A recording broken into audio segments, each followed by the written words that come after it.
মাননীয় স্পিকার, কিছুক্ষণ আগে আমাদের সর্বশ্রদ্ধেয় মাননীয় সংসদ আন্দালিব রহমান পার্থ যখন বক্তব্য দিচ্ছিলেন, উনি যখন বললেন যে সংবিধান যারা ছুঁড়ে ফেলতে চায় তাদেরকে স্বাধীনতা বিরোধীর সাথে উনি অ্যালাইন করলেন, ট্যাগ করলেন মাননীয় স্পিকার।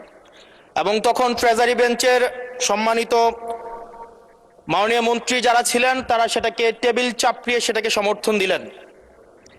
মাননীয় স্পিকার, গণতন্ত্রের জন্য যিনি আপোষহীন লড়াই করে গিয়েছেন বেগম জিয়া, উনি বলেছিলেন যেদিন জনতার সরকার প্রতিষ্ঠিত হবে, যেদিন এই পার্লামেন্ট জনতার সরকারের কাছে যাবে, এদিন এই সংবিধানকে ছুঁড়ে ফেলা হবে।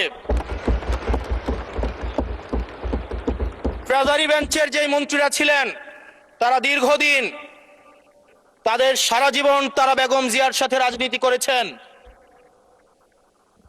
এই সংবিধান ছুঁড়ে ফেলার সাথে স্বাধীনতা যুদ্ধাপরাধীর অ্যালাইন করার যেটার হাততালি তারা দিয়েছেন, সেটির মধ্য দিয়ে বেগম জিয়াকে তারা মূলত অপমান করেছেন কিনা তারা সেটা ভেবে দেখবেন। মাননীয় স্পিকার, আমি বক্তব্য দেওয়ার জন্য অনেক কিছু রেডি করে নিয়ে এসেছিলাম।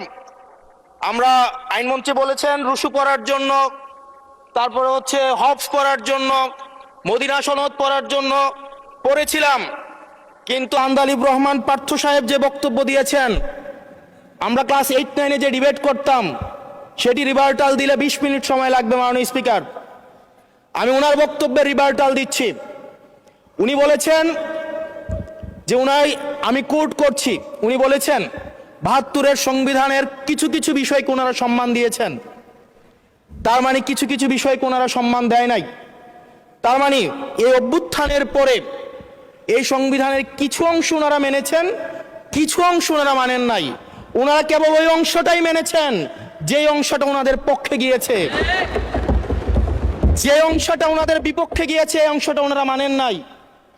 মাননীয় স্পিকার, এই ধরনের প্রকৃতি সম্পন্ন যারা আছে বাংলাদেশের পার্লামেন্ট, যারা দেখছেন তারা সিদ্ধান্ত নেবেন।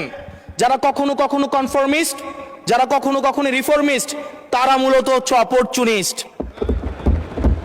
এখন আমি সংবিধানের কিছু কিছু ধারা মানব, কিছু কিছু ধারা মানব না। আমি কখনো কখনো সাংবিধানিক, কখনো কখনো আমি অসাংবিধানিক।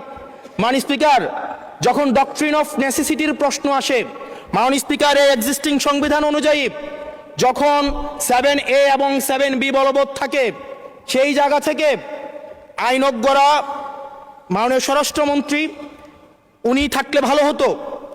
ডক্ট্রিন অফ নেসেসিটি মাননীয় স্পিকার 48-এর 3 অনুযায়ী রাষ্ট্রপতি সুপ্রিম কোর্টের মাধ্যমে একটা এই 106-এর অ্যাডভাইজরি একটা রুল আছে মাননীয় স্পিকার।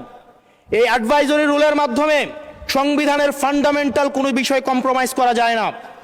মাননীয় স্পিকার, যদি আমি এই সংবিধান মানি তাহলে এই অন্তর্বর্তীকালীন সরকারের বৈধতা প্রশ্নবিদ্ধ হয়। মাননীয় স্পিকার, মাননীয় স্পিকার, যদি এই সংবিধানকে আমি ধারণ করতে চাই, মেনে চলতে চাই, সেদিন 64 বিধি অনুযায়ী অ্যাটর্নি জেনারেল নিয়োগ দেওয়া হয়েছিল 6 আগস্ট। মাননীয় স্পিকার, এই সংসদে প্রশ্ন রাখতে চাই, তৎকালীন বর্তমান রাষ্ট্রপতি চুপ্পু, তখন বলা হয়েছে অ্যাটর্নি জেনারেল নিয়োগ দেওয়ার ক্ষেত্রে প্রধানমন্ত্রীর সাথে আলোচনা করতে হবে। সেদিন কোন প্রধানমন্ত্রীর সাথে আলোচনা করা হয়েছিল সেটা আমাদেরকে অ্যাটর্নি জেনারেল জানাবেন। আমাদেরকে অ্যাটর্নি জেনারেল জানাবেন যেই হিয়ারিংটা হয়েছিল এই হিয়ারিংয়ে উনি উপস্থিত ছিলেন কিনা। তখনকার সময় যিনি প্রধান বিচারপতি ছিলেন ওবায়দুল হক, তিনি তখন কোথায় ছিলেন, সেই রায়ের কপিটা আমরা দেখতে চাই। মাননীয় স্পিকার, মাননীয় স্পিকার, আপনি যখন বেগম জিয়াকে 6 আগস্ট সর্বপ্রথম ছাত্র জনতা যখন সিদ্ধান্ত নিয়েছিল আর এক মুহূর্ত বেগম জিয়াকে কারাগারে থাকতে দিবে না, বেগম জিয়াকে রাষ্ট্রপতির আদেশের মধ্য দিয়ে বেগম জিয়াকে সেদিনই কারাগার থেকে যেই জুলুমের মধ্যে রাখা হয়েছিল সেটা থেকে ছাত্র জনতার রায়ের মধ্য দিয়ে সেখান থেকে বের করে আনা হয়েছিল। মাননীয় স্পিকার, যদি এই সংবিধানকে বাইবেল ধরে নেই, এই সংবিধানকে যদি গসপেল ধরে নেই, এই গসপেলের পুরোহিত অনুযায়ী যেভাবে ভ্যাটিকান সিটি চলে সেটা যদি আমরা ধরে নেই, তাহলে মাননীয় স্পিকার সেদিন বেগম জিয়া জেল থেকে বের হতে পারেন না। মাননীয় স্পিকার সেদিন বেগম জিয়া জেল থেকে বের হয়েছিল অভ্যুত্থানের জনরায়ের ভিত্তিতে। মাননীয় স্পিকার আপনারা বলছেন, আপনারা ঠিক সেই জায়গায় আপনারা সংবিধানকে আপনারা মানছেন যেই জায়গায় সংবিধান থেকে আপনারা বেনিফিটেড হবেন। মাননীয় স্পিকার, গ্রামের ভাষায় কথা আছে, বলতে চাই না, যে গাং পার হইলে মাঝি কোন দুলা ভাই। ছাত্ররা, আপনাদের নেতা কর্মীরা গত 17 বছর ধান খেতে ঘুমাইতে হয়েছে, ত্যাগ তিতিক্ষার মধ্য দিয়ে যেতে হয়েছে। মহাসচিব কান্না করে বলেছে তাদের নেতা কর্মীরা ঢাকায় এসে রিক্সা চালিয়ে জীবন নির্বাহ করত।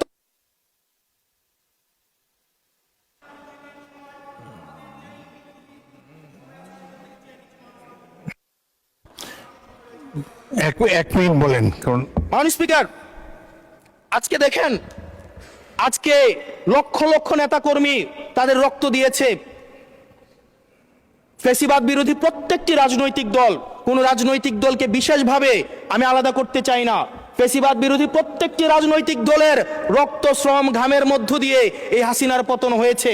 এই হাসিনার পতনের পরে যখন জনরায়, মাননীয় স্পিকার, যখন জনরায় কখনো কেতাবের কাছে মাথা নত করে না। এটা ভ্যাটিকান সিটি নয় যে গসপেল অনুযায়ী হচ্ছে দেশ পরিচালিত হবে।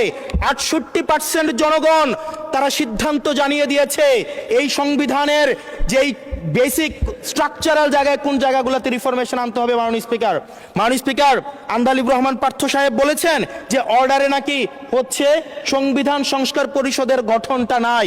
উনি যদি একটু পরিশ্রম করতেন, জাস্ট একটা পাতা উল্টাইতেন, একটা পাতা পরেই বলা হয়েছে সংবিধান সংস্কার পরিষদ গঠন যদি জয়যুক্ত। ধন্যবাদ মাননীয় সদস্য, ধন্যবাদ।